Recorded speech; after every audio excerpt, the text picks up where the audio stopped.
Hello, everyone. I'm sorry for a small delay, but we are waiting for another participant who has problem with connection. So please just give us a few minutes and we will start, okay? We'll play some hold music. To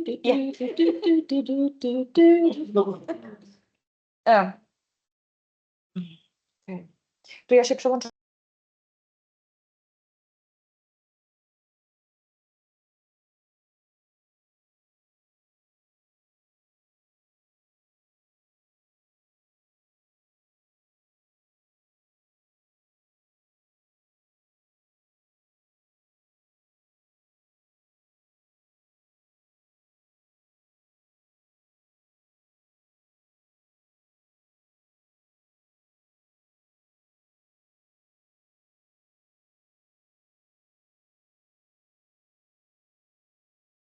Thank you. Good afternoon. Thank you for joining us, everyone that has, because there are two other fascinating panels you could be attending instead. So there hopefully will be three speakers if we can get Berendra in, following 20 minutes plus 30 minutes of discussion, all on some facet of institutional accountability. So Nathi Madondo joins us from Durban in South Africa, where he lectures in academic literacies, and he'll be talking about the conceptualization of the university at the intersection of academic freedoms, of autonomy as an institution and public accountability, and how universities might better face into crises. Birendra, if we can get him back, is an independent scholar, and he has a background in science education. He talks to us about why children might become murderers, addressing the absence of their schooling in the way the media dissects their crimes. Martin will be helping us with the microphone and any questions. And I am Kath Thompson, and I'm opening the panel. Oh, welcome, Birendra. So I'm opening the panel, and we'll start my presentation now. Putting my timer on for 20 minutes. For everybody else, I'll give you a heads up at the 2-minute marker.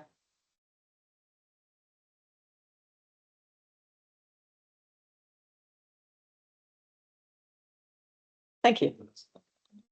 Next slide. Next slide. Okay, cool. So I live and work in Naarm, Melbourne, and on the lands of the Kulin Nation. I pay my respects to their elders, past, present, and emerging, and to all First Nations people who may be here today.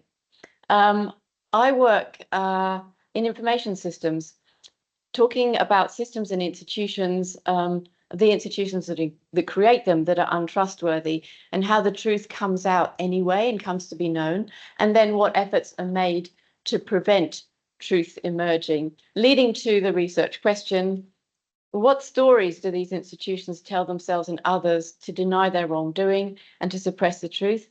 And what other tactics do they use? And we'll be looking at this through the lens of a case of study in government, when an institution of government is untrustworthy. The quote you see here is from the judge who judged the class action. And in 2021, little did he know what was to come next. He already tagged it as a shameful chapter in Social Security and a massive failure of public administration. So we're talking about a case study called Robodebt. And Robodebt was active between 2015 and 2019 when it was declared unlawful. It was a program by the Australian government to repay government welfare benefits, and it pursued 320,000 of vulnerable members of society for debts that they didn't actually owe. There were about 460,000 debts in total, so some people had several of them. It was supposed to return $1.7 billion to Treasury, but it cost 600 million to implement. And then they had to give 1.8 billion back in reparations to victims. And it's not over yet. I was lucky enough to be the red dot arriving at my studies right in the middle of when it kicked off for real. So I got to see Robodebt unfurl in real time. Robodebt itself was a simple, automated, very profitable illegal mechanism, and it worked by individuals put in an annual tax return. And the Department of Human Services took that tax return, divided it by 26 to get an average fortnightly income. That income was then compared to what people on benefits declared as being that fortnightly income. And if it was different, they issued a notification that they probably owed money back to the government. If the people then didn't come back and prove that they didn't owe money, the government initiated debt recovery. It took money from the tax returns, stopped their benefits, stopped them going overseas, employed debt collectors, and that way actually gathered $750 million back from people who really needed it. I based my analysis on a criminal theory from Sykes and Matzer, and synthesize. They said we did not do it. It was about juvenile delinquents and how they committed crimes, but at the same time acted as members of society and loved their mothers. So we did not do it. But if we did do it, it wasn't wrong. And to the extent that there was something wrong, our detractors are responsible for it and not us. But what welled up from the data was something more complex than this. And it's a pattern I've called a playbook because I think it's repeatable in many different situations and it can be operationalized, more to the point.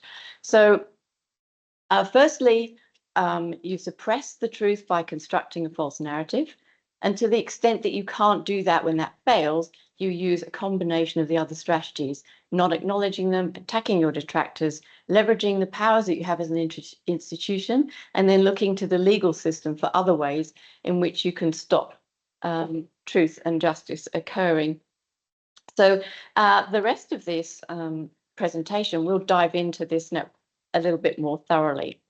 So very quickly, Robodebt's architects established an oppositional reality that I call a false narrative. The real narrative is the truth narrative that's emerged, which is in contradiction from their initial statement.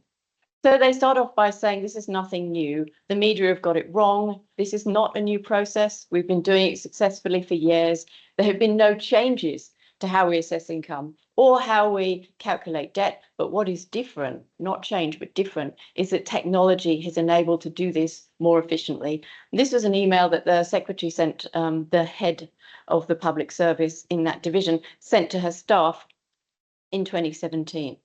But if you look at it more closely, this narrative has a tension. They have a message of continuity. It's not a new process. We've been doing it successfully. There are no changes. This is not risky. We are the experts. We've been doing this a long time. But then there's a message of modernity. What is different, not change, but different, is technology. Technology has enabled greater efficiency, but at the same time, they'll have another message, which is it's diminished our agency. This is expected of us by our customers. So those two tensions are useful because they allow you to operate in that gray space where either of those things can be true and you can spin the message the way that you want to do it by looking at first one thing or then the other. But then to the extent that you can't suppress truth this way, you then move into denial. So you simply acknowledge by deflecting. And the way in which you deflect depends on who you're talking to. If it's a formal parliamentary inquiry, your deflection is entrenched resistance. You don't turn up. You say that things are cabinet in confidence, or you say that it's not in the public interest for these things to be released. And you keep pushing back. If you have frontline workers who are in a lesser position of power, you simply ignore them. And there are other ways you can deal with them if they're persistent. But then if they're customers who are at the lowest level of your power ladder, because they are people who seek social welfare, you create barriers to them interacting with you. Because Robodebts were issued without any reasoning for the decision that was made, as a customer, you had to have a freedom of information request to access your own records to be able to work out why you were being charged this money.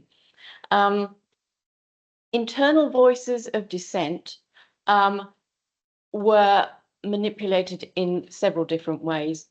And the way to do that is to attack character and motive of your detractors. And they did that by using three archetypes. Now, the first one was the bleeding heart. One woman expressed her views quite strongly to the head of the agency, and they said, She's just a hysterical woman. She's over-identified, over-empathetic, and effectively it's stopping her doing her job.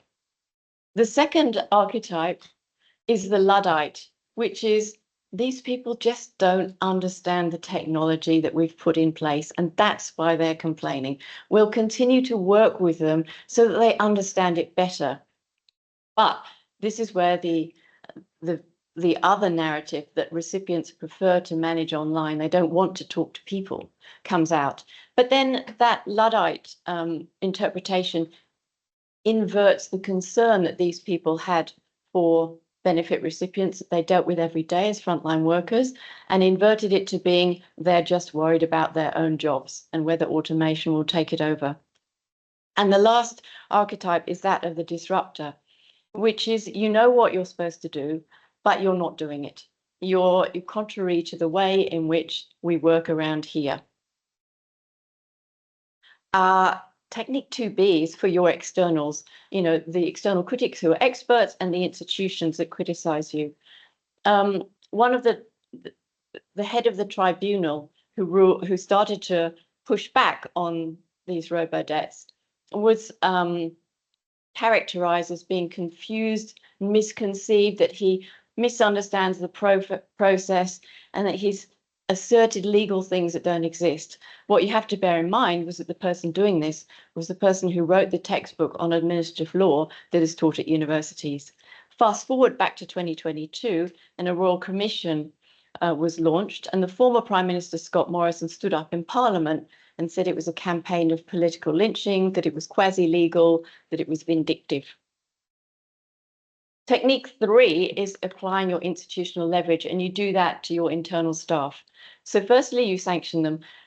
This is closest to how whistleblowers are retaliated against. Although truth denial and truth suppression is not about retaliation and sanctions, it can appear that way. The second is to set rules, but you don't just set the rules of things that need to be done. You set the rules of things that specifically what not to do, so that if people do those things, like help people when they're told not to correct debts, to take income out that's not accessible. And these are all quotes from real people, but obviously their names are obscured because they were scared of testifying in their own names. Once they break this rule, it's a code violation. And thirdly, you weaponize scientific management and human resources processes because you set metrics that separate high performers, the ones that do the work you want them to do, from low performers. So, for example, you were allowed to spend 18 minutes on the phone to a customer. And if you try to help them in ways like correcting their debts based on information that was already in the system, you would take longer than 18 minutes. You would be classified as low performer, and therefore what you said was of very low value. Lastly, you have the option to manipulate what happens in public through legal means. So they found that the department, the agency, isn't allowed to disclose private information. There's privacy rules against that. But they found an exception to that, which said that in administrative law, to correct the record, they were allowed to disclose information, private information. Now, this is technically known as doxing. And so they doxed people to scare other people into not talking. But you can also use legal processes to withhold information where you don't like it. So one of the recipients committed suicide, and his mother wanted to know why and whether it was a result of the debts. And they told her that since she was not the executor of his will, because he had died intestate, even though she was his mother, privacy applied to dead people and prevented her from knowing the information, even though this was one of the records that had been doxed to the press. Lastly, you manage your concessions. If it looks like you are going to have to disclose information you don't want to, you concede. So if they lost at the first appeal tribunal, which was a closed court hearing, they would concede it so that they didn't have to appear at the open court tribunal that was next.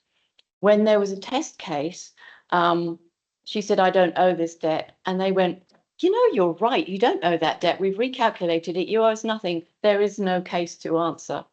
And they tried to do that for the second one, except they forgot some interest. And that's what brought the whole thing down. But when there was a class action on the day they were going to court, they settled on the steps of the court. And this was so that information that was highly prejudicial to government, that subsequently came out in the Royal Commission, never came out. So technique 4B, which is also legal leverages, is you capture the regulatory capture of the ombudsman, and then you take that captured ombudsman, and you keep quoting them. And you say, well, why haven't you taken this into account? This is what they said, and they are the authority and the regulator, which is the reason why you can't rely only on, you know, deontological rule-based morality to get to the right answer in these kinds of situations. So the playbook of truth suppression and denial, version 1, now looks like this: one flexible false narrative, followed by 4 types of response with ways of working underneath that. And I just wondered, this is a question for anyone who's here. Please shout out an answer. What does this passage tell us, and when was it written? So the passage is, there can be no doubt that the robo-debt scheme is a stark example of a relatively small number of public servants making a series of poor decisions and lacking courage and curiosity to challenge assumptions and failing to demonstrate the care, diligence, and integrity that should be at the core of what we do. Who said it? What does it tell us? And when was it said? Karen, do you want to have a go? Well, I guess it is by Robodebt, but I'm not Yeah. quite sure at what point. Can you go back one slide when you have these different Oh, strategy? what time though? At what timeline was it set? At the beginning, at the middle, or at the end? Oh, I think yeah. Yes, it was at the end. But strangely enough, this shows how pervasive this model actually is, because it resets back to the beginning. It starts with another false narrative. It says there can be no doubt that it's a small example. Well, actually, by this time, we'd had a Royal Commission, 46 days and a 1,000-page report and 100 people testifying that there was a lot of doubt that it wasn't a small number. And when you talk about a small number of public servants, they're denying the systemic perspective, and they're going to a bad apples interpretation, which says, oh, once these guys are gone, we'll be fine. They've also minimized their culpability to making poor decisions and lacking courage. Where 7 people committed suicide and hundreds of thousands of people, 320,000 people's lives were greatly damaged because of it.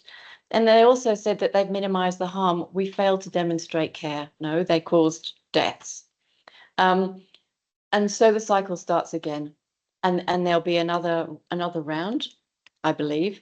But if you look at it in 3 words, you can say, deny something, create an oppositional reality that you can start to suppress the truth, then deflect by minimizing the impact of critique, and then defend it by leveraging the laws to help you in whatever way they can.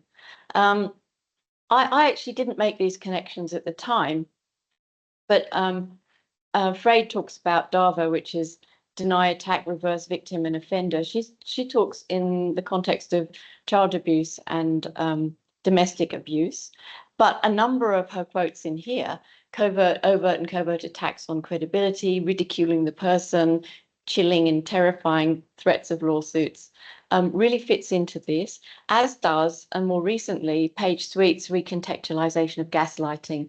Originally, it was an interpersonal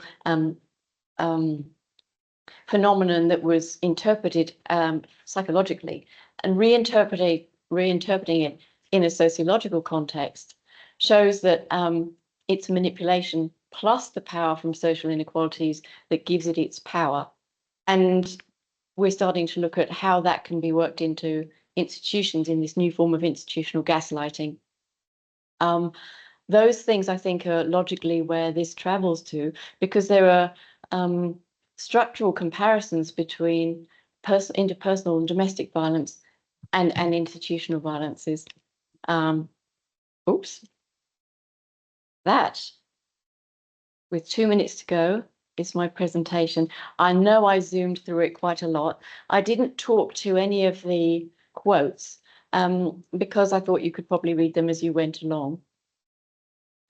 Now we're switching to Nathi Madondo's presentation, talking about reconceptualizing universities and their place in the world.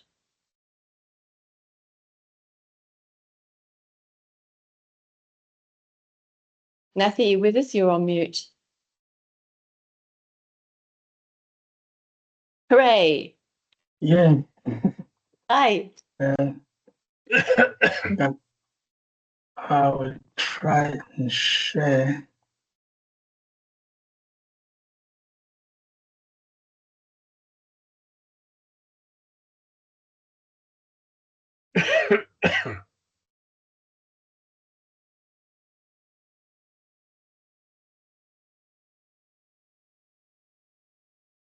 Can I ask if my presentation is visible there?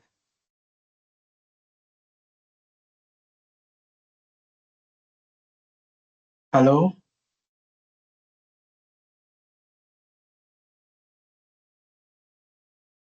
Hello. Hello? We can hear you. Please start. Oh, okay. Oh, thank you. Thank you. Okay, yeah. It's Nathi Matondo. Thank you for the introduction. South Africa. I'm affiliated with the South African Journal of Science, and I work at Mangosuthu University of Technology. And I'm trying to look at the academic freedom, institutional autonomy, and public accountability as mechanisms that can, enable us to really do the work that we should be doing, at university. However, there is what you can call a crisis which prevents us from doing this. And I'm trying to theorize, and using critical realism and how we can understand, all of this. And so these are issues that I'm trying to touch on. And of course, hoping that I will invite discussions on this and advice, and so on, because I don't have all the answers. But these are the situations that we are experiencing. Maybe before engaging deep to the conceptions of academic freedom, institutional autonomy, and public accountability, let me try to reflect a bit on organic crisis. All right. So what I'm saying here is that South Africa, along with many other countries worldwide, is experiencing a profound academic crisis, as described by Filippini. This phenomenon is characterized by disintegration of the systems, which lose their stability and predictability, without new systems emerging to replace them. The multifaceted nature of this crisis is evident in various areas, including climate change, environmental degradation, infrastructure collapse, corruption, energy and water shortages, poverty, hunger, crime, mental health issues, gender-based violence, and transportation challenges. Additionally, the country now, specifically South Africa, faces rising living costs, as well as significant brain drain, with up to 53% of talented graduates, academics, medical professionals, and nurses emigrating to other countries. So this is just a context of the organic crisis that I'm talking about. Now, when we look in relation to this crisis, to the conceptions of academic freedom, institutional autonomy, and public accountability, and the role that the university can play in addressing or to become accountable in some of these issues that have been raised.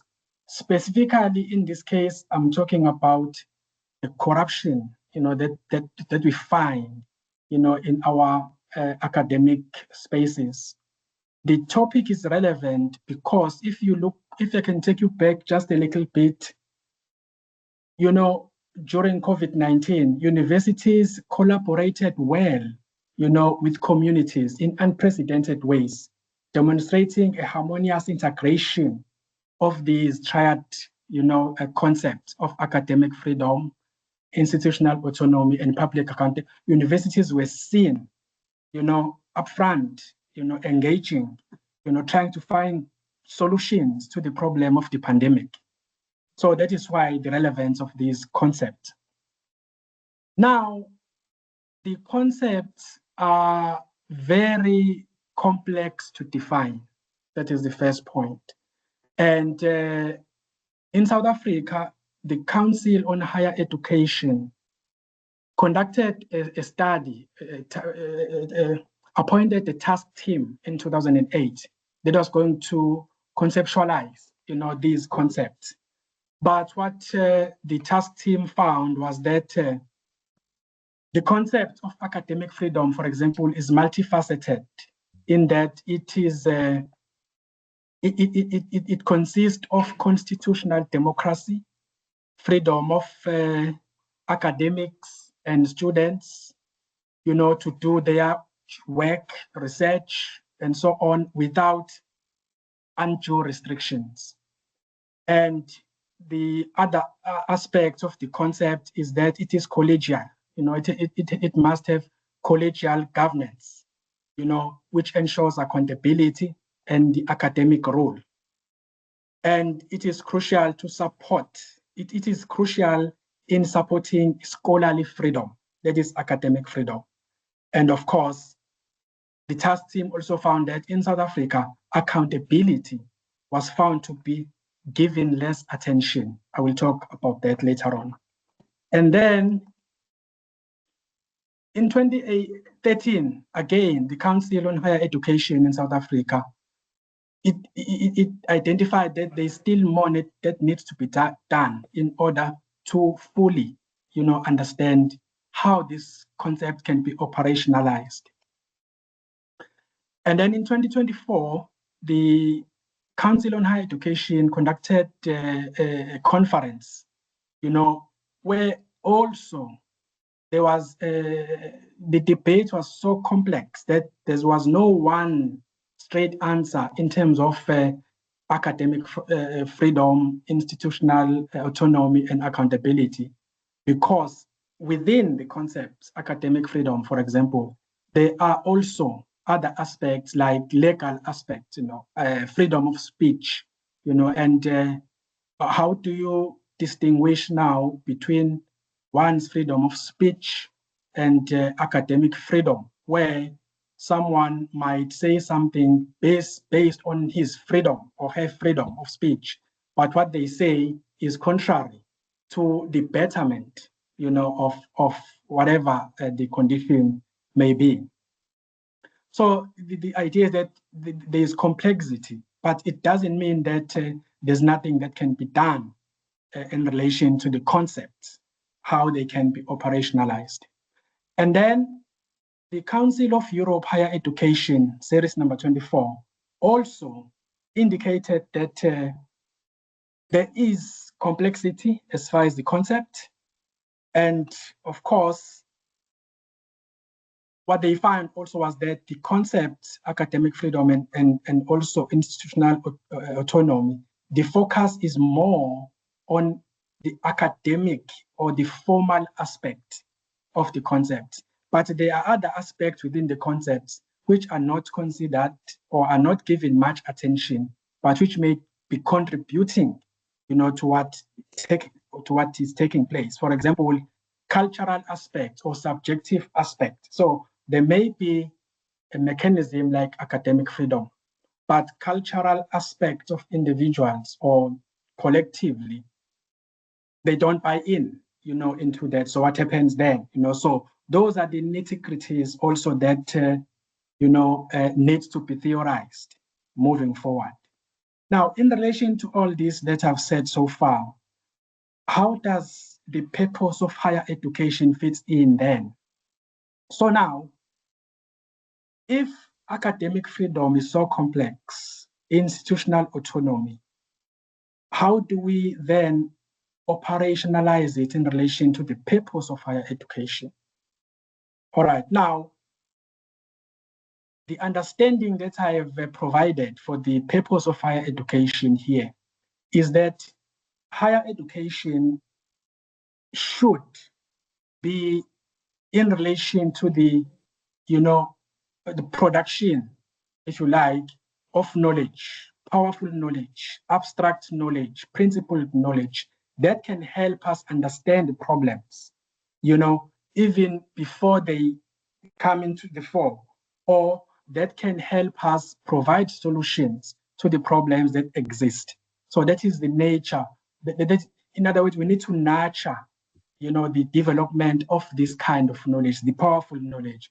Of course, within the same set of powerful knowledge, there can be the knowledge of the powerful, that can now drive what happens in universities. In other words, it privileges the already privileged as opposed to giving, us the idea of how we can address the problems that exist. Another aspect, some of us are oriented to the idea that universities are credentialing institutions.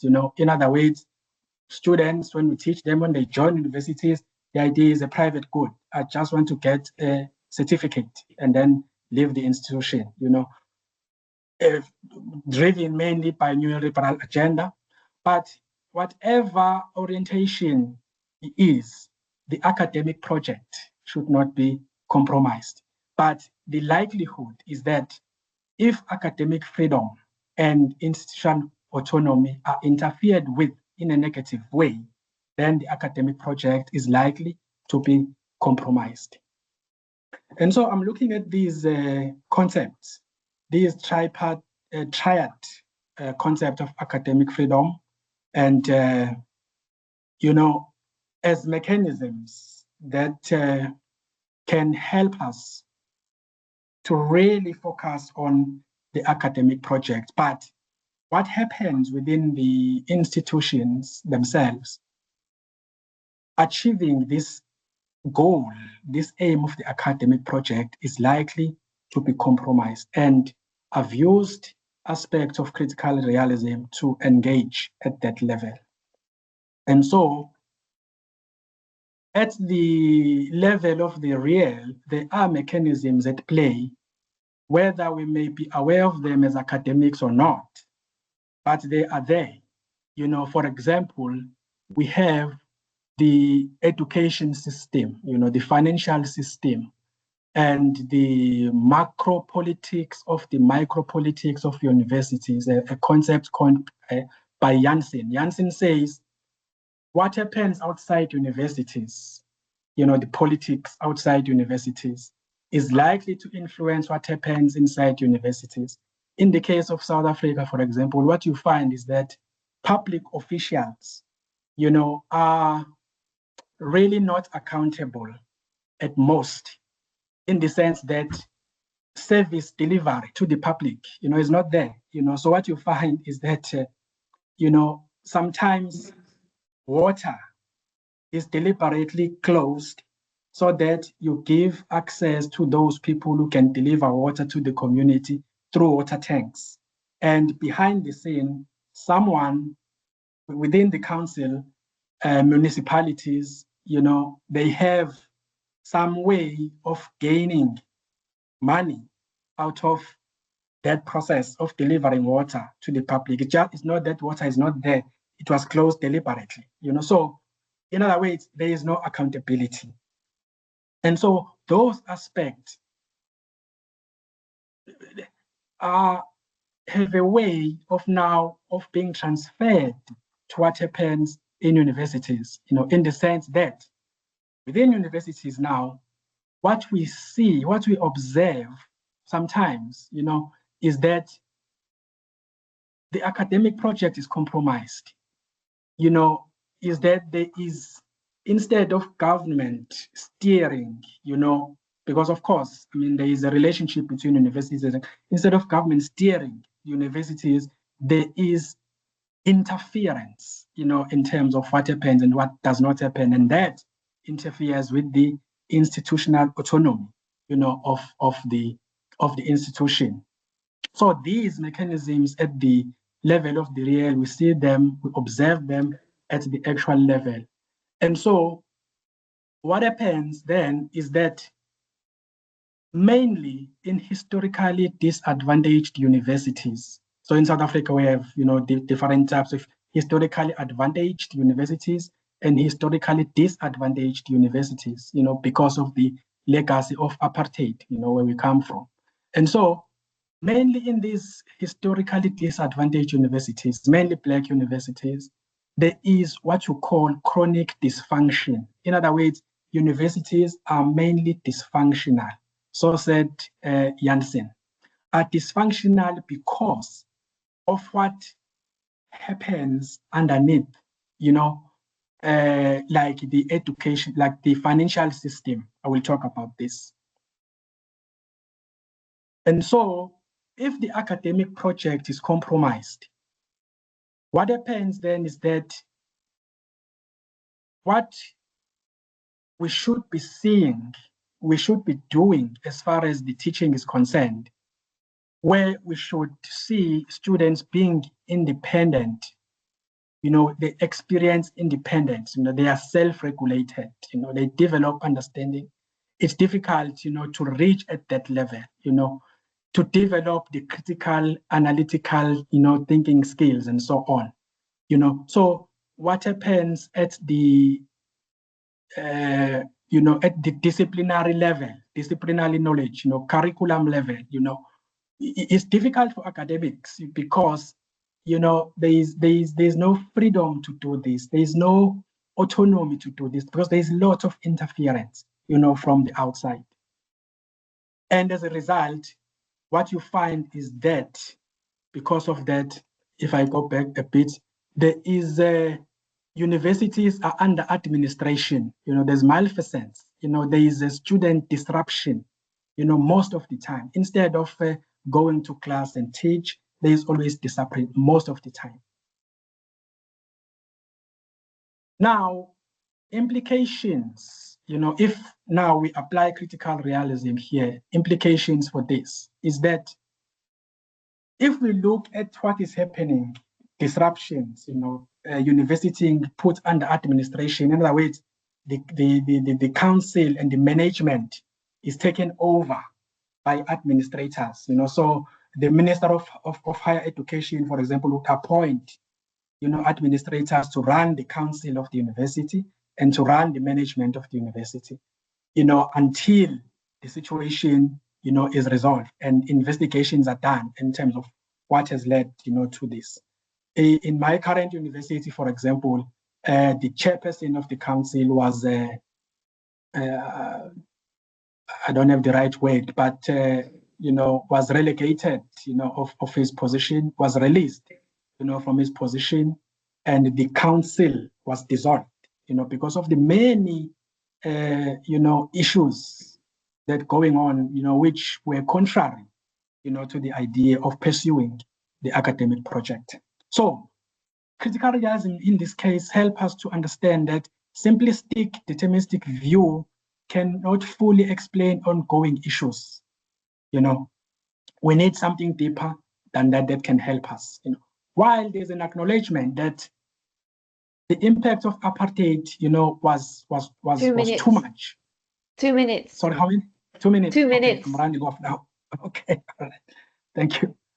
All right. So the dysfunction cannot be understood if we only look at the simplistic, you know, determinant of history. You know, if we look at narrow focus on how history, race, class, and so on as contributing to these problems, we need a deeper, you know, analysis. You know, so Janssen used political and economy to understand this, that the root cause of the problem in these universities is in fact corruption, you know, but we cannot see corruption in the universities because it comes from outside, where funding, universities, they receive billions of fundings from the state. And then instead of running projects that would enhance the academic project, people, you know, they scramble, you know, on the funds that are available for other things other than pursuing the academic project. And so the way forward is that we need to focus on integrity, depoliticize university councils by reducing their number, and maybe include, you know, academics, people with integrity who can distinguish between governance and management. You know, depoliticize the student union or student involvement in council, because there is also a part of the student there. I'm going to skip now here. You know, between chronic. So the point that I'm making here is that while chronic dysfunction is not really the same as organic crisis, but one can lead to the other. And then if we can address one, and the other can be addressed. And then in conclusion, in the context of higher education, chronic dysfunction might refer to specific issues like corruption, mismanagement, inadequate resources, and so on and so forth. And so these affects the values and you know, the purposes of higher education. And so in my case, critical realism was so useful, you know, in understanding these deeper issues, you know, that affect what happens at universities, the dysfunction of universities, and the need to go back to the idea of academic freedom, institutional autonomy, and public accountability, because it seems these are currently under siege. Thank you, ladies and gentlemen.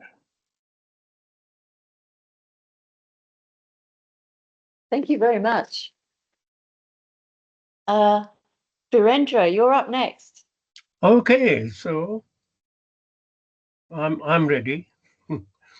Thank you very much. We gave a short introduction, but you weren't around. You weren't here at the time, so we talked about how media had not addressed factors of schooling, and that was largely absent in consideration in the media about why children chose to murder. So we look forward to your presentation. Yes. So I'll give you a call at 2 minutes to go. Okay, thank you.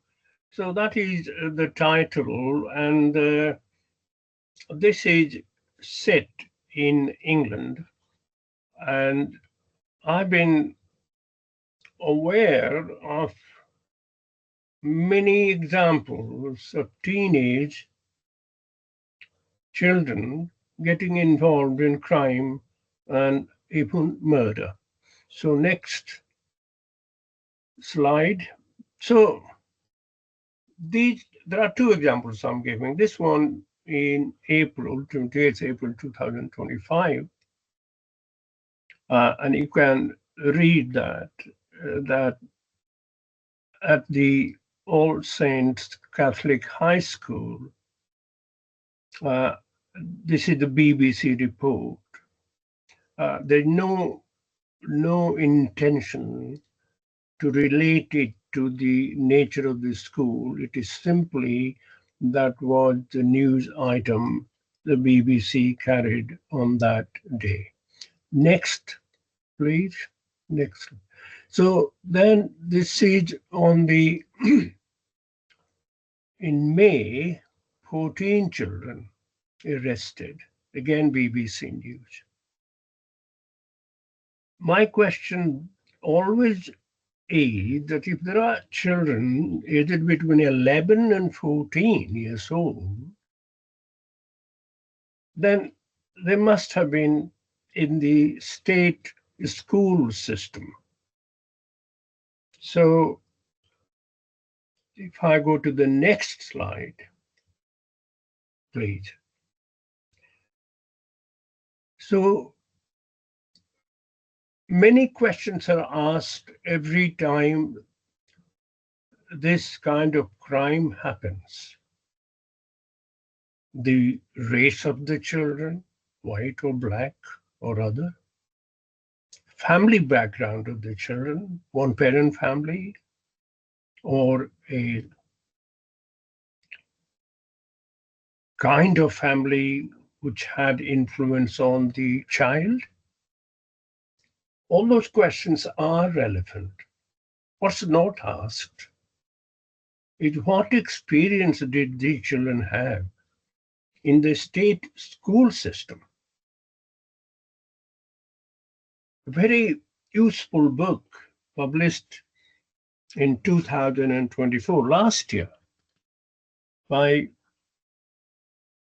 Paula Ambrosi, talks about the bottom set citizens. So were the children bottom set citizens? We're not told that. What kind of experience did they have in the school system? We're not told that. But state comprehensive schools in England still in 2025, use Sir Cyril Bird's discredited thesis on intelligence and IQ to ration education, deny education to a whole bunch of children. Why do I say Cyril Bird's thesis was discredited? Not only I say it. After the death of Bird in 1971, the British Psychological Society declared him as a fraud. He was a fraud because he claimed that the identical twin studies, twins reared apart, he claimed showed that intelligence was inherited. He further claimed that intelligence can be measured by IQ. Now, latest research now say that that's not only rubbish, but he had doctored the data. He had made up the data to try to prove his theory. Okay, his ideas were discredited. He was declared a fraud. But by then, the damage had been done. His ideas spread like wildfire throughout the world. And even now in places like India, they still talk about IQ and intelligence. But next slide, please. Here in the Education for Democracy in 1970, 55 or so years ago, what did it say? Throughout history, the middle and upper classes, through their control of the economic, legislative, and administrative apparatuses, have given to the working classes as little and as poor an education as possible. Now, I'm very sad to say that that situation applies today. My research focused on school science in state comprehensive schools carried out over the last 20 years confirms that very little had changed. Even today, state comprehensive schools use Cyril Bird's notion to deny good education to nearly half of our children. Next slide, please. Our next slide simply is the references I have used. The notion of absence and invisibility in Roy Vasquez's work, Alan Norey's work, that these children once put in the bottom set, and that's where Paula Ambrosi's work, 2024, bottom set citizens, comes into play. Once they are put in the bottom set, very little of educational provision reaches them. For example, in science, the specialist teachers, they will never see one. The specialist teachers are given the top sets. And what do these children get?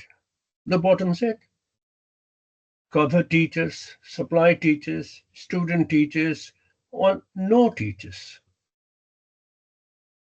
So my question always is, are these teenagers who are turning into violence and crime, were they treated like this in their school system? And we don't know because those questions are not asked. The media, the discussions, somehow quietly don't raise those issues. So we know I live and work in England. I've been a teacher and teacher educator and a researcher for nearly 50 years. So when you talk about education, school education in England, it is a tale of three classes: upper class, middle class, and working class. Upper class have their public schools, traditional public schools. You might have read about it, heard about it. And where the upper class send their children. Now they are all, a lot of them are independent schools. So they also follow a similar pattern to the public schools. Public is a misnomer. Those schools are not public schools. They are for upper class. Then grammar schools, which are for middle class children, those who manage to pass certain exams, 11 plus exams or equivalent, go to grammar school. The rest of the children go to what used to be secondary modern schools. Now they are called comprehensive schools. So this class basis of education in England is there, it appears, based on data and research, is there to deny nearly half of our pupils access to good education. What in the earlier presentation, that access to powerful knowledge is denied. And not only that, the way the whole system works in terms of setting and banding is very heavily focused on skill of language. So those children who don't come from a middle class home and don't have the Queen's English at their command can immediately be put in the bottom sets. People have studied this. So in the references, I do include Gilbert and Udale's work, which talks about rationing education. So this rationing education continues to happen, and it is so detrimental to self-esteem of those children who find themselves in the bottom set. Their confidence level, their frustration level increases, and some of them become so disgruntled and alienated that they are prepared to take action which is not in their own interest or in the interest of society. So that is the main theme of my talk.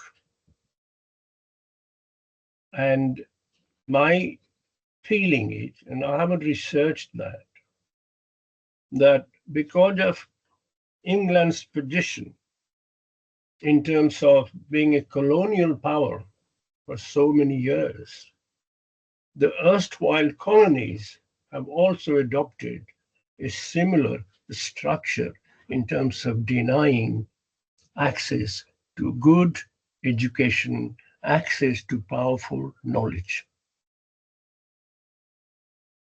Thank you for listening.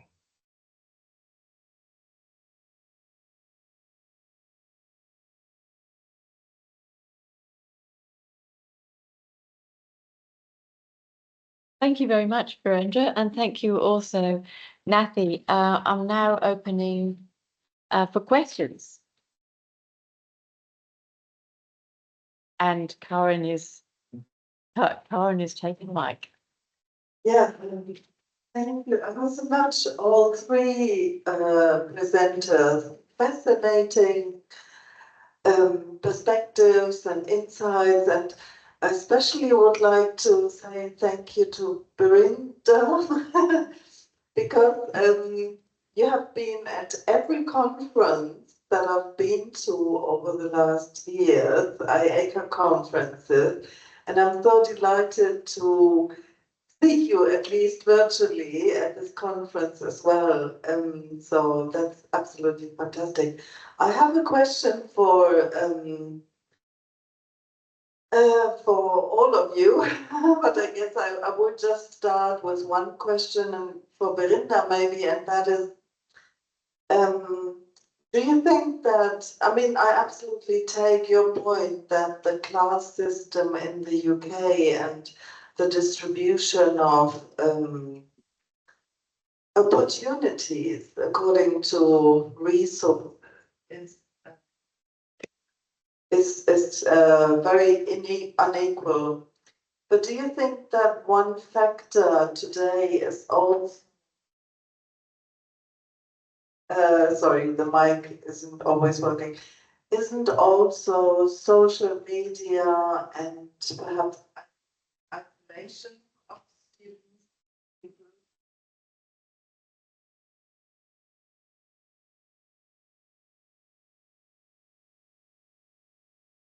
So I'm not denying the importance of class issues, but I'm wondering that Come stand here. Do this one. I'm just wondering whether there are other factors today which contribute to what you have outlined, like the use of social media through children. Yes, the use of social media. I hope that makes sense. So is that question addressed to me? Certainly is. Okay. I'm not denying that there will be influences on young people. all kinds of influences, and social media is one of the key ones. What I am simply asking, that if the children are 11-year-olds, 14-year-olds, 15-year-olds, how well did they do in their school? 15-year-olds, 16-year-olds should have had their GCSEs done. 11-year-olds should have been doing the whole range of subjects. So how well did they do? No one asks those questions. That's my issue. And the point is that what would say is symbolic violence which takes place in school system. That is my problem with the class-based education system in England. Yes, yeah. Following on from that, Virendra, I have a question for you as well. In the UK, there's a very well-known school run by a woman called Catherine Verbelsing, I think it is. And it's in a very disadvantaged area of London called Tower Hamlets. Most of the children are on free meals, and but they're doing remarkably well academically. And she's renowned for being extremely strict about things like turning up, wearing your uniform properly, etc. And I'm wondering what you would comment about the academic differences of children who've gone through her system. Would it be, from your perspective, that she simply cares more about them and their outcomes? I completely agree with you. Tower Hamlets is not very far from where I live. Cool. And the conditions in Tower Hamlets, I'm very, very aware of it. In fact, I used to teach in Newham and Islington. So what she's doing is focusing. I won't completely agree with all her methods, but she's at least giving attention to all the children who go there. It is all the children, they need attention. And children don't mind teachers being a bit hard on them, as long as they know that they care, they help. So I think that kind of thing will work. I just wish it was happening everywhere, not the whole thing, because I'm not keen on uniform and militaristic style of fitness and appearance. I'm really focused on education, the quality of education. And for that, you need to support your teachers. You need to provide appropriate in-service training. You need to respect your teachers. In many, many comprehensive schools in England, that doesn't happen. In fact, teachers are terrorized. The accountability system has gone so bizarre that sometimes it has been described as bullying teachers. My view is that if you bully a teacher, that teacher doesn't become a good teacher. If you support teachers, provide access to appropriate in-service training, then chances are they will become better teachers. So yes, Tower Hamlet experience, that is a good one, but it is one.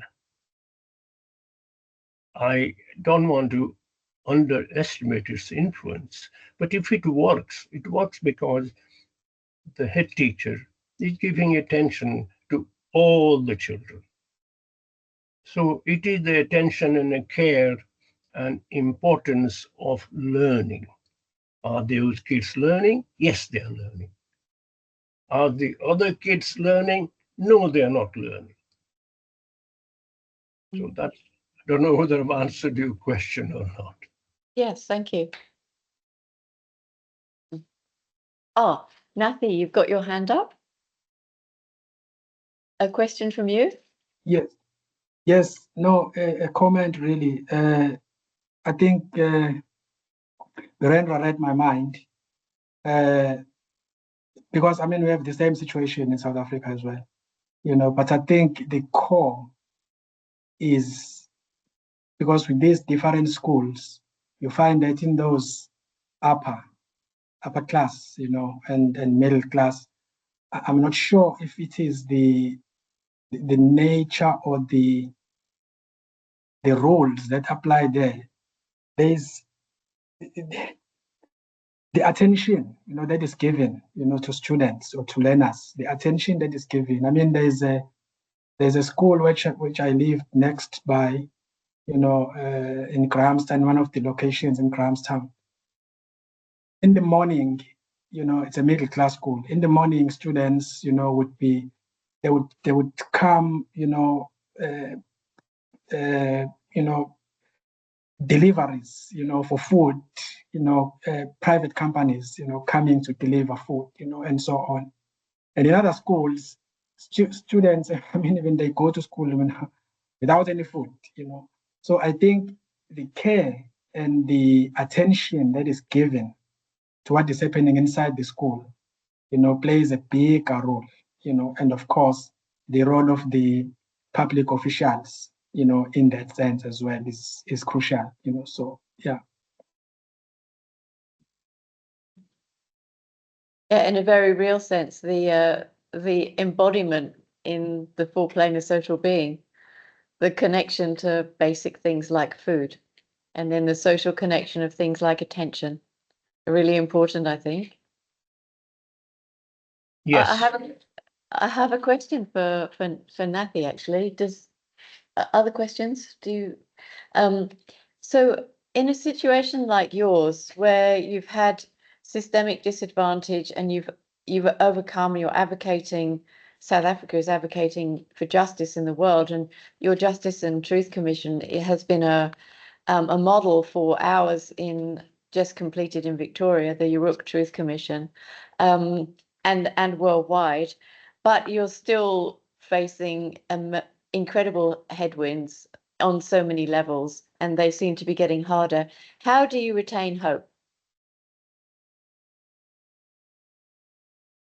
Yes, thank you for that. And maybe one before I respond to the question, one of the, for me, and many scholars have talked to this, one of the issues why we are still having, these kind of problems is that people within positions of power, there is this aspect that is lack of words, I would say lacking, that is integrity, to do the right thing at all times, even in the presence of no one, So that aspect is lacking, and is big, and it could ensure that I don't take what is not, which I should. I mean, I recently read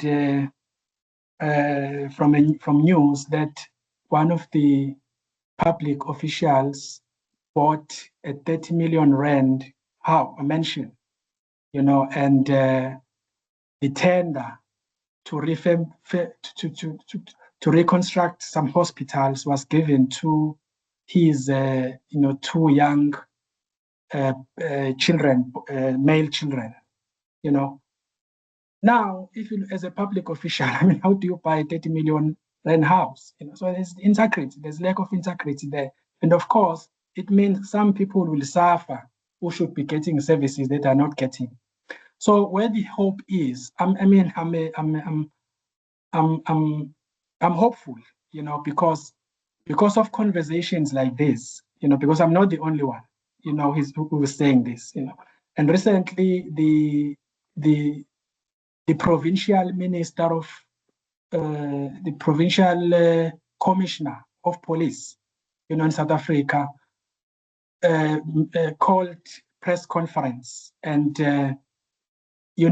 identified within the police department, from the minister of police from top, identified named people, who are involved in syndicates like drug trafficking and the whole lot. I mean, these are people who are supposed to be protecting and ensuring that the law is upheld. But these are the very same people who are involved with criminals, And so there are talks.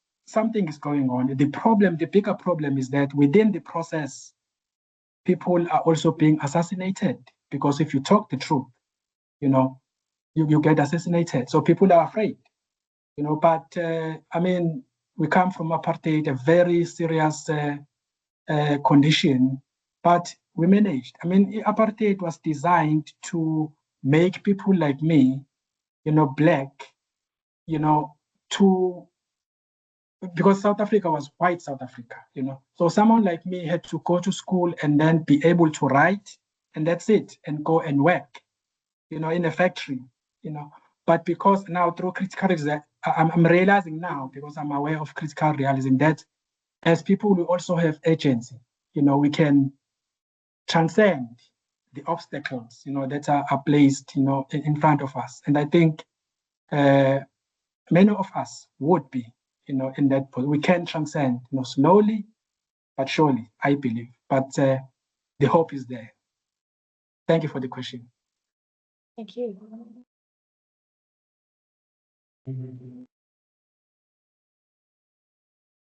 I have. One more question. Okay, Madonna, I have one question for you, if I may. On your slides and in your talk, you said that one way forward, you listed several strategies of ways forward, and you also listed to depoliticize students. And I was wondering, for me that sounds, it almost sounds like one way forward would be to politicize students, but you're saying to depoliticize. So maybe there's something in the context that I don't understand. Can you elaborate a bit on that? Yes, no, thank you. In fact, I expected a question of that nature, because indeed it would,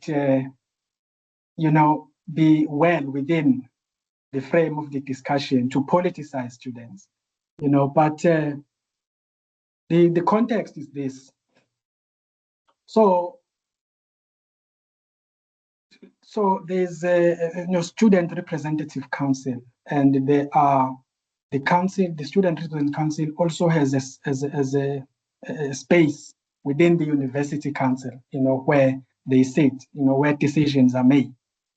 Now some of the decisions that are made are decisions about procurement, so for tenders, where you give someone a tender, you outsource because they have to maybe build a ground, student residencies, and so on and so forth. Now, the issue is, in South Africa, the political parties, you have your African National Congress, your Economic Freedom Fighters, your Inkatha Freedom Fighters. So political parties, they have what you call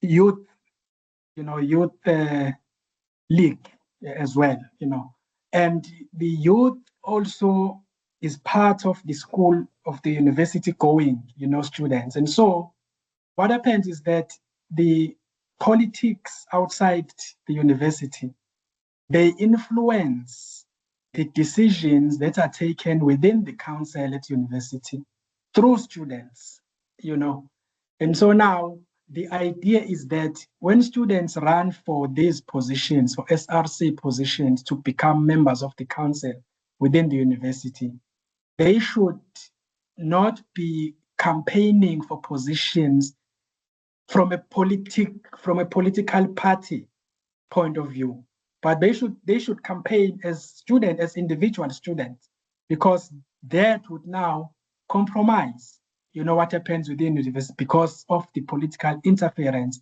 outside the university. So that is the idea really behind. But of course, we cannot separate politics from everything that we do. But if politics in this case interferes with the work of the academic project, then it becomes a problem. So we should be aware, of those things. Thank you so much. So that was the context, really. Thank you. Yeah, that clarifies it. Yeah.